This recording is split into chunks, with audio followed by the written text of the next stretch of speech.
Hey you guys, welcome back to my channel and to another one. So the other day I was telling to one of my friends about how I never or rarely ever worry, and she was fascinated by the idea. So I thought I would bring this to the community and maybe some of you guys will find value in it. And you guys, it has not always been this way for me, okay? I can remember the amount of time I have given myself, legit anxiety attacks, like real panic attacks from rehearsing scenarios that have not happened yet, obviously negative scenario. And I do suffer from a little bit of maladaptive daydreaming, so I would spend hours upon hours upon hours, but at least 45 minutes thinking about something that has not happened yet, something negative. And there are studies about how your brain can't decipher what has already happened from what's gonna happen, and I would actually have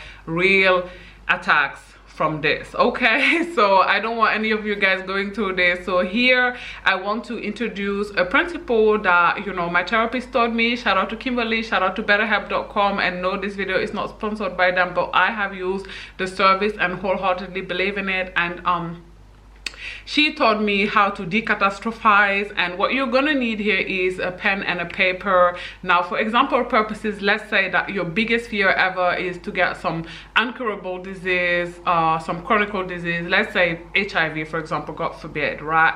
So write down what are the odds of you actually becoming HIV positive, and Google it, because in most countries the odds are like 0 point something, like very, very unlikely, okay? And ask yourself, what can I do to prevent it, right? What you could do, for example, in this scenario, and write it down.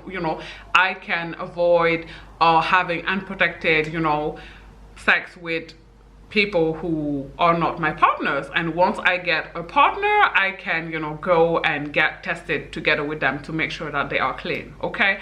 Now write down the third question. What if that still happens? Let's say you found a partner, you both got tested, you were both negative at the time, and then God forbid they cheated on you, and then they brought back the sickness home and they gave it to you, okay? And here you can write down, people actually live normal lives. Seropositive people live long lives, they take medication, and they live relatively normal lives. They have children and they go on with their life, even with chronic disease like HIV. Now let's say that you worry about somebody else, because these are things that also happen. Sometimes we're not worried for ourselves, we worry for our grandmother's health, or if we are parents, we worry about our children and stuff like that. So let's say, for example purposes, that you have a child and you are worried about your child growing up and becoming addicted to cocaine, okay? Ask yourself, what is the likelihood of my child becoming addicted to cocaine? Again, Google it in your country, what is the percentage of addicts? Ask yourself the second question, which is how can I prevent that? And here I would say minimize trauma, and other stuff that you can come up with would be talking to your child about cocaine, talking to your child about alcohol, about cigarettes, about weed. I know that some parents just tell the children, oh, don't do it, it's not good for you, it's bad for you. But I think that when we just speak in absolutes like that, we don't do our kids a favor. I think it's important to tell them really, to get into the nitty-gritty of things. Not only tell children don't do it, it doesn't work. Just telling children not to do something and not telling them why it doesn't work. So in this case, you would explain to the child, I think it's a bad idea to even try cocaine, because some people have the addictive gene, and I've been smoking for 15 years, and your grandfather was an alcoholic, and I know that the addictive gene runs in our family. Also, it's a very expensive drug, so God forbid if you're addicted to it, you most likely end up doing things that are unorthodox in order to fund your addiction, etc, etc. Really explain to the person why, to the child, why they should not engage in that, and not just tell them, yeah, don't do it, it's horrible, da da da da da da da da, because again, more time than not, humans will not stay away from something if they don't know exactly why they should stay away from it. I mean, they won't even stay away from it if they know why. So talk less of not knowing why.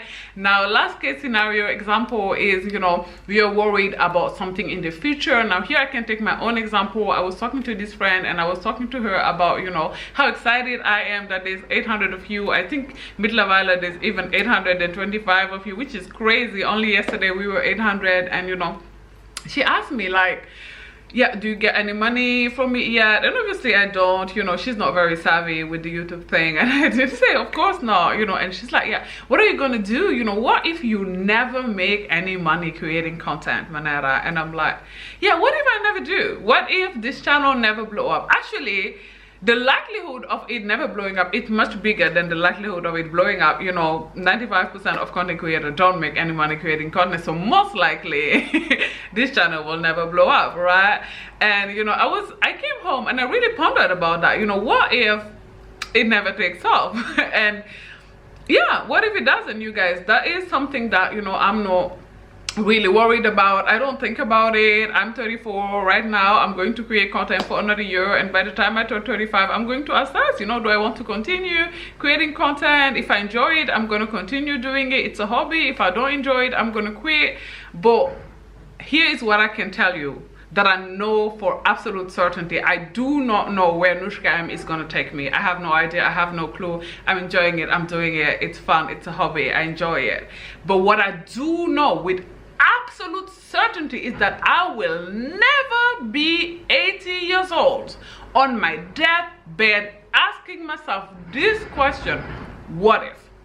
What if I actually picked up the camera? What if I actually started talking to it? What if I actually had the courage to upload this video on YouTube? What if? This is a question I will never, ever, ever have to ask myself, because I know exactly what happened. I know that, you know, I have done or said something that have connected with 825 human beings so far. I know this to be true. This is factual. I will never have to ask myself about this, and that's already a big victory for me. You know, I don't have anything else to prove to myself. I've already overcome the fear of putting myself out there, which is something that most people never will. You know, most people who want to become actresses or singer will never, you know, even try. So that's something that I have already done. I remember the anxiety that I felt, you know, the very first time I was trying to upload a video on YouTube, and it wasn't even a video with my face on it, you know, and still I was so anxious. I remember my heart was beating so fast. I was in bed, you know, literally having a panic attack, sweating and stuff. And today I can upload this video very easily, you know, on the tube and be excited. So yeah, I already won in my book.